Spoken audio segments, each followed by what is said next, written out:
Sí, vamos atrás. Sí, atrás. Sí. Tenemos la prensa ahí y apoyadores aquí. ¿Ok? Todo está bien.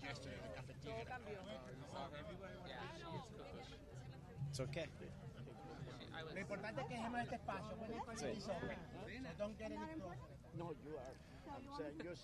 Okay, good morning, everyone. Bienvenidos. I want to welcome our Casas de Venezuela from across the nation. They have chapters in 31 states, all to Washington, to talk about key programs to help both refugees here in the United States and to one day fight for a free Venezuela again. We know the story. We had, under the leadership of both Debbie Wasserman Schultz, myself, and Diaz-Balart, we passed TPS out of the House twice.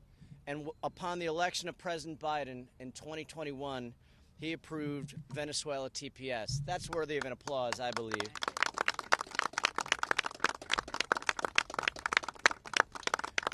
Helping nearly 500,000 Venezuelans at the time. And then again, just in September 2023, President Biden answered the call of so many here yet again with the redesignation and ensuring that folks who arrived much later were still eligible for temporary protective status. We estimate that nearly 1 million Venezuelan refugees have been protected under this program. But we continued the fight. The president used his parole power in January 2023 to announce a new program. And he started with the Venezuelan community, and now it also includes Haiti, Cuba, and Nicaragua, countries all struggling under dictators and narco states and chaos. And we are now admitting over 30,000 people per month. We've seen 48,500 Venezuelans come through this program through sponsors through the United States. That also is worthy of a great applause.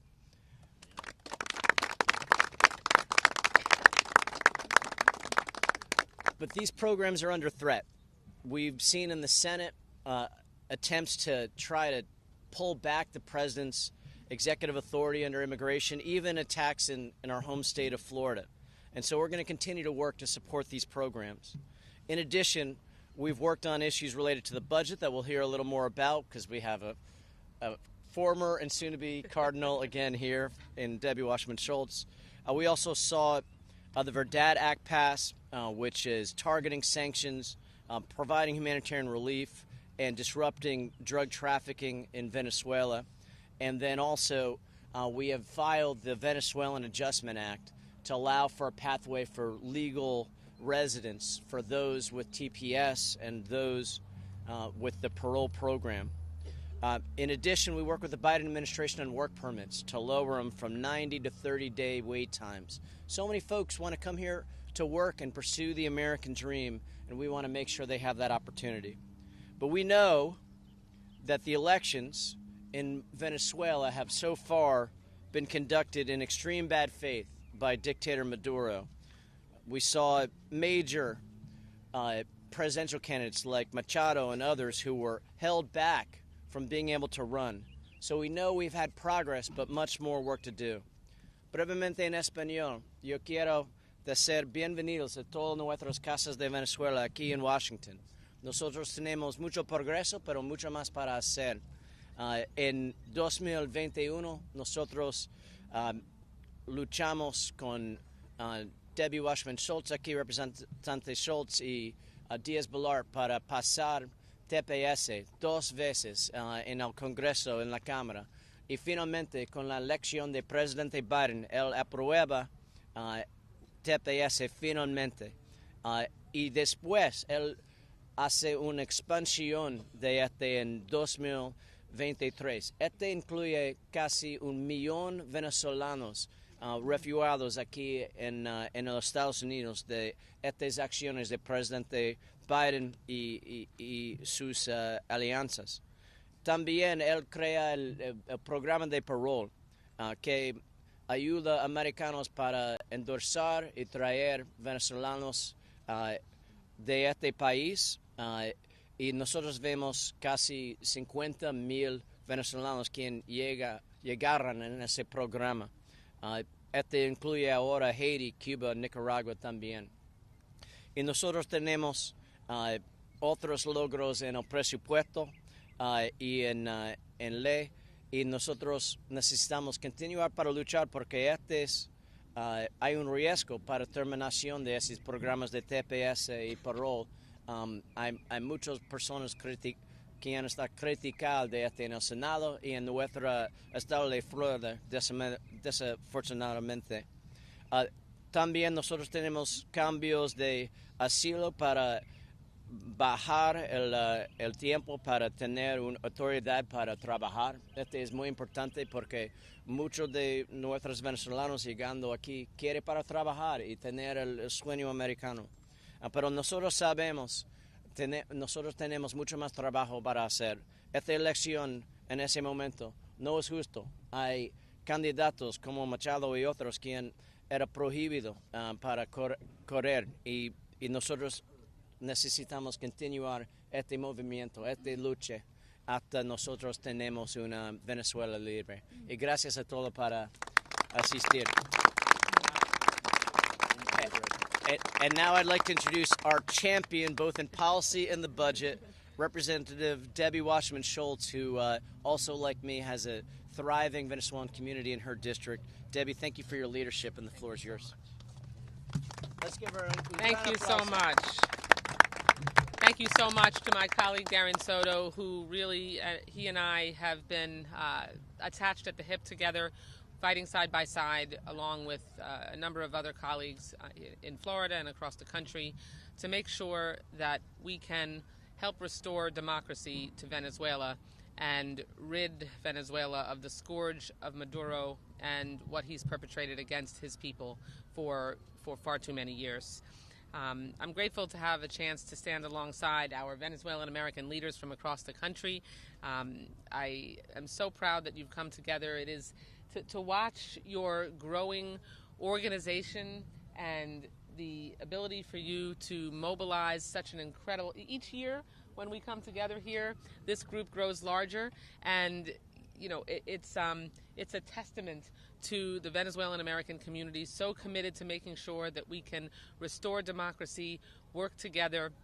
I want to particularly praise Venezuelan leaders in the opposition who, despite differences politically, and maybe we could learn a thing or two on how to work together, in the opposition coalition has really done everything they can to put aside political differences, normal domestic political differences, in order to be able to come together to ensure that the Venezuelan people have an opportunity for a free and fair election. I wish that there was a leader in place right now there that actually understood the importance of enforcing the rule of law and making sure that we could elect an individual who is actually the choice of the people. Accountability for the Maduro regime's crimes against humanity, justice for immigrants who form the fabric of our communities is why we repeatedly come together. And this conversation could not be taking place at a more critical time. Nicolas Maduro's assault on human rights and desperate consolidation of power in Venezuela has culminated in one of the largest peacetime refugee crises in human history. Over one-third of Venezuela's population has fled the country, with many settling in my hometown of Weston, which we affectionately know as Westonzuela, and in Dorozuela, although Westonzuela flows so much better.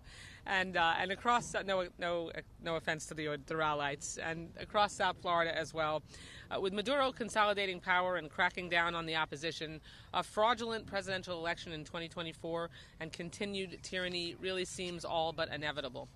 As we seek to respond to sustained misery at the hands of dictators and violent criminal organizations in Venezuela and across the Western Hemisphere, our outdated immigration laws are impeding us here in the United States. In my Broward County district, I proudly represent a diverse, vibrant diaspora community. Many constituents of mine are immigrants themselves, or they live in mixed-status families. Whenever I'm back home, the frustration with our current immigration system is palpable. Since taking office, as my colleague Congressman Soto said, President Biden has done everything possible to stem the worst outcomes of our broken system and reverse the worst impulses of our former president. But rather than working in a bipartisan manner to align our immigration laws with our values, opportunistic politicians are exploiting the suffering of migrant families to justify cruel, inhumane, and counterproductive policies. The rhetoric around immigration policy is increasingly detached from reality and devoid of humanity. We cannot go back to closing ourselves off from those in need or denying the right of all people to seek safe harbor. And we must continue to be a beacon of hope in terms of our leadership around electoral freedom and making sure that free and fair elections and the infrastructure is in place to be able to do that. So, as my colleague alluded to, I'm a proud member of the Appropriations Committee, and we were able to secure $50 million in civil society and electoral support funding, which is so critical to make sure that the implementation of free and fair elections in Venezuela is possible and that civil society organizations can be supported. Of course, that's only if Maduro actually allows free and fair elections, and that money is contingent upon that assurance. We have fought together to win temporary protective status for Venezuelans and to extend it. We have fought and stood up to our own party to end Title 42. We've battled for increased resettlement funding to border communities that host new Americans and humanitarian initiatives that address the root causes of migration. We have colleagues who seem to think that if we just roll up the tent and keep everyone out, that somehow we're going to be able to shield ourselves from the negative impacts of the need for migration.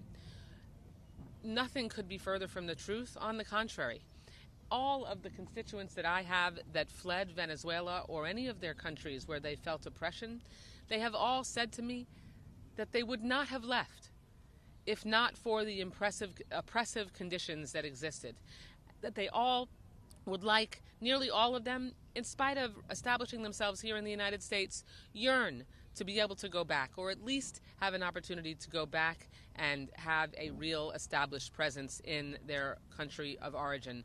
But the only way that we can help make sure that happens is by providing the foreign aid, the humanitarian assistance, the support, so that civil society can strengthen in those countries, and we give people a reason to be able to stay and prevent the credible fear that has continued to build that are causing so many people to flee their home countries.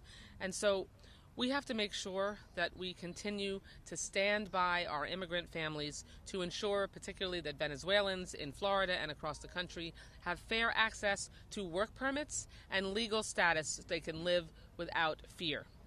At your conference this week, these Venezuelan American leaders highlighted two bills that Darren and I are proud to co-lead to address the political and humanitarian crisis in Venezuela. The first is the Affect Human Rights in Venezuela Act, which directs support for investigations into the Maduro regime's crimes against humanity.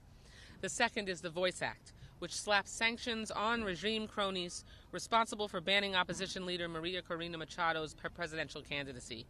We must take a comprehensive approach to restoring democracy and the rule of law in Venezuela and keep working on behalf of the Venezuelan people, whether they're here, there, or anywhere else. Thank you so much for having me, and Viva Venezuela. Viva Debbie!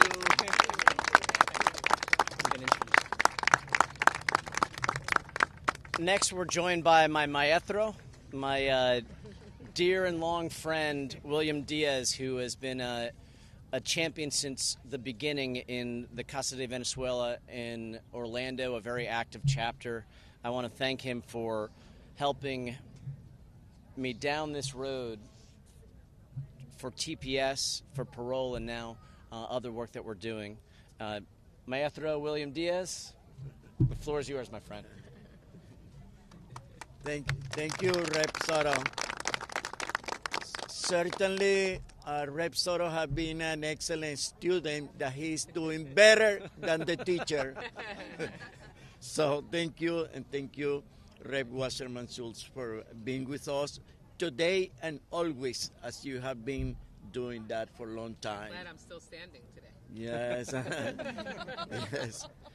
Well, I mean, being today, completing the second day of this summit, is so grateful for everybody especially because the Venezuelan family around the whole country, from New York to San Diego, and from Boston, Massachusetts to Miami, Florida, had been this couple days here at Washington, D.C., and today at a Capitol under this sky that we can so proud to say that the Venezuelan community in the last 2.5 years have been conquered big accomplishment.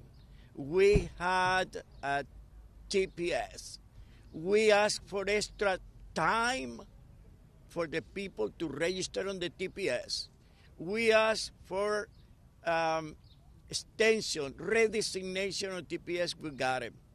The Venezuelan student, in addition to the student from Afghanistan, are the only two nationalities in this country that can have working permit. And those families that are sending in the past money to the son or the daughter in the United States to attend the school, now is the opposite. Probably she's working in a store, or she probably is driving a car, but is sending mom and dad some few dollars back to the country. So, I mean, that's been great. And also, in addition to that, when we heard about the humanitarian parole for Ukraine, we asked for why not for the Venezuelan. And we also get them. So, I mean, that's the type of things that fighters like these two reps and several others that have been behind the Venezuelan people, we need to recognize them, and we need to applaud what they have been doing for Venezuelan, and remind us that we are not alone. But as usual, we need to ask for more. And one of the things that I want to ask today is see if we can find a way that those people that has 8, 9, or 10 years waiting to be called to an asylum interview, to please call them, and we need to, to be together in a bipartisan way to find an option that the immigration system can have more funds so they can create more additional jobs. We need more judges so the people can be called. It's incredible. We have journalists in Tampa like Vladimir Kislinger. We have people like Sergio Ruiz Torres that work for the National Soccer Association as a Hispanic announcer around the whole country. And those guys has 8, 9, and 10 years waiting to be called to an interview and define their life, so they cannot buy the proper home, they cannot buy the proper vehicle, because they do not know what's going to happen in the near future. So we really beg for that. Thank you very much, especially to the team behind Rep Soto, behind Rep Salazar, behind Rep Wasserman Schultz, that have been assisting us in these 2 days in this journey. They've been working with us since months ago to have the success this summit is accomplished at this time.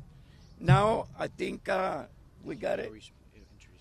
Okay, we went to hear the voice of my dear friend for 20 years, representing Casa de Venezuela, Philadelphia, Emilio Buitrago. Hey, Emilio. Thank you. Thank you. First, a couple years ago, William brought this idea of gathering Venezuelan organizations across the nation. I just want to highlight that, yes, a lot of Casa de Venezuelas are here. We also have organizations that perhaps don't have the name of Casa de Venezuela per se, but they're doing an amazing job in Chicago, in Utah, in Denver, everywhere else. I want to highlight what happened yesterday. Yesterday, we learned about the amazing bills that we have right now pending in the House that are, most of them have a bipartisan support so far. Amazing bill from Darren Soto, amazing bill for Congresswoman Shaw, for Maria Elvira Salazar. And I think that one thing that is in common on this Congress is that both parties are united and voicing themselves against the Maduro regime. And one thing that I was internalizing after we have the forum in regarding how many of our groups handle the Venezuela migration crisis, especially when people were bused from Texas to many cities, when people were arriving on their own and landing on airports, sleeping on train stations and subway buses, is that wouldn't be happening if we attack the root cause of the problem. As it was highlighted earlier today, people don't want to leave.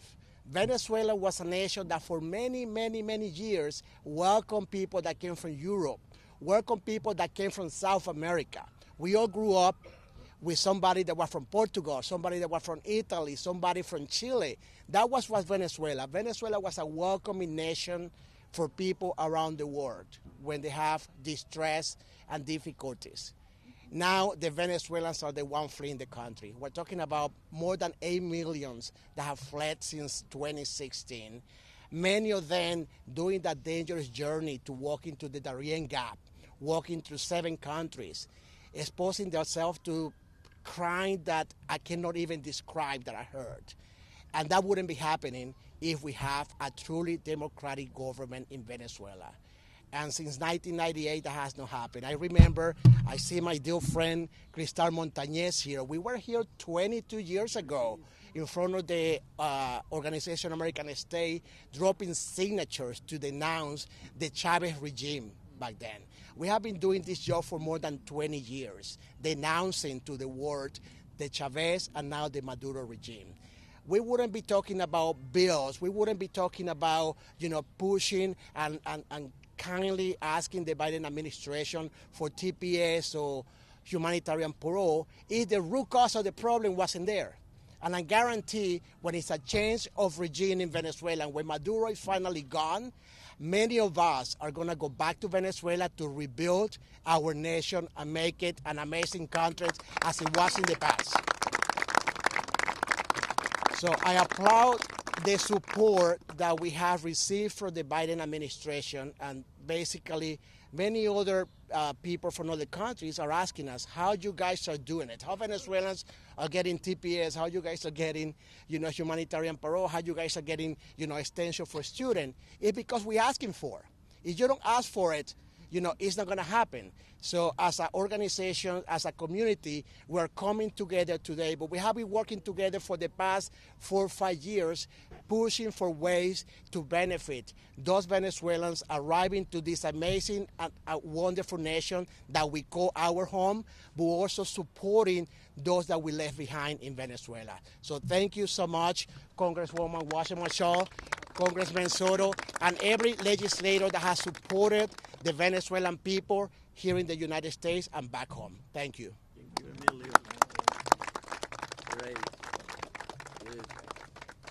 Next, we'll hear from a TPS recipient. I want everybody to know their stories as some of these programs have come under threat, especially recently in some of the debates in the Senate of the now failed immigration law. With that, we're going to give you the floor.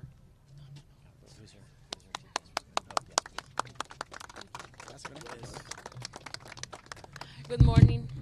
Thank you, Representative, to having us here. As a recipient or beneficiary of the TPS, I'm really grateful that all the work that you have been with all our community is a really huge impact for our community. We're able to invest in our future now. We can dream in investing, buying a house, raising families, creating new jobs for more people here, even Americans from other countries can find a job, be with dignity, working with dignity, having fair salaries. It's really it's a huge impact in our community. We can. I by myself, I have like more than 5 years waiting for that hearing in the courts.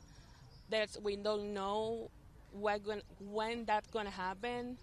So these with the TPS, we have a legal status, so we can start working with the protection that we are not being afraid to be deported in every moment. So thank you very much for all your support. Thank you very much. Thank you. Thank you very much. Me están pidiendo que les hable en español. Sí, por favor. Gracias. Sí, primero que nada quiero agradecer a los representantes que están aquí hoy, que están apoyando a la comunidad venezolana desde hace tanto tiempo. Con el TPS, este beneficio ha aportado a la comunidad venezolana el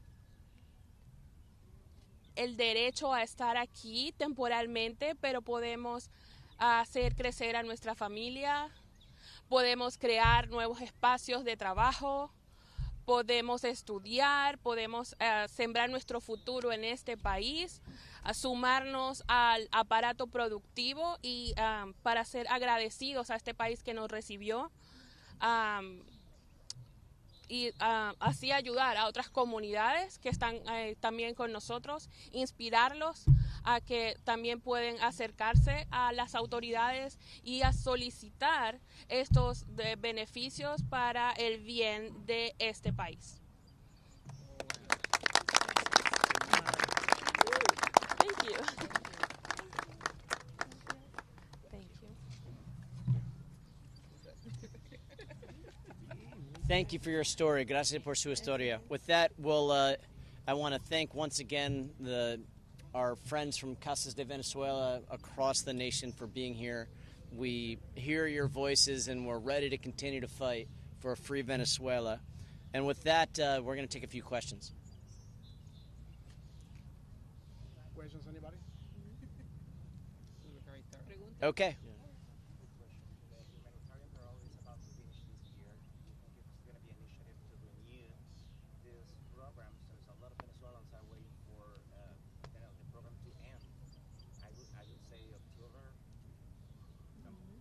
So we are going to do everything possible to extend this program. It affects not only Venezuela, but folks coming from Haiti, from Nicaragua, and Cuba as well. Many of those diasporas are huge in Florida and areas that we're following closely.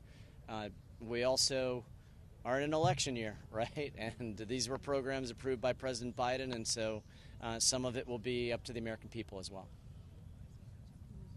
But it's very clear that the conditions on the ground in Venezuela, in Haiti, in Nicaragua, certainly in Ukraine, have not changed or improved sufficiently to warrant ending the program. And so, I mean, my anticipation would be that President Biden would extend the opportunity to continue the parole.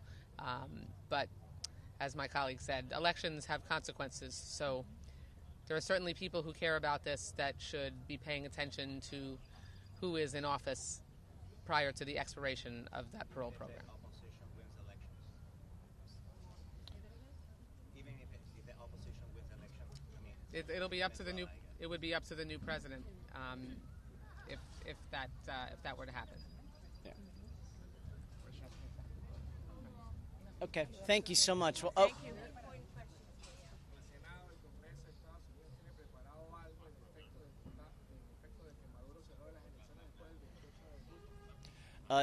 Nosotros no estamos usando este dinero que representante Wasserman Schultz usa. Nosotros estamos parando este $50 millones para ayudar y nosotros rehacer las sanciones y vamos a usar todos los otros esfuerzos diplomáticos para tratar y tener la mejor elección posible en esta situación muy terrible. Okay, thank you, everyone. Appreciate it. Thank you. Thank you. Speak to within. I was watching behind you, be sure that nobody was coming. Oh, yeah. Thank you. Sure, absolutely. Thank you. Yes. Wow, I made the whole press conference standing up. That's fantastic. Thank you so much. Oh, you're welcome. Take a picture with.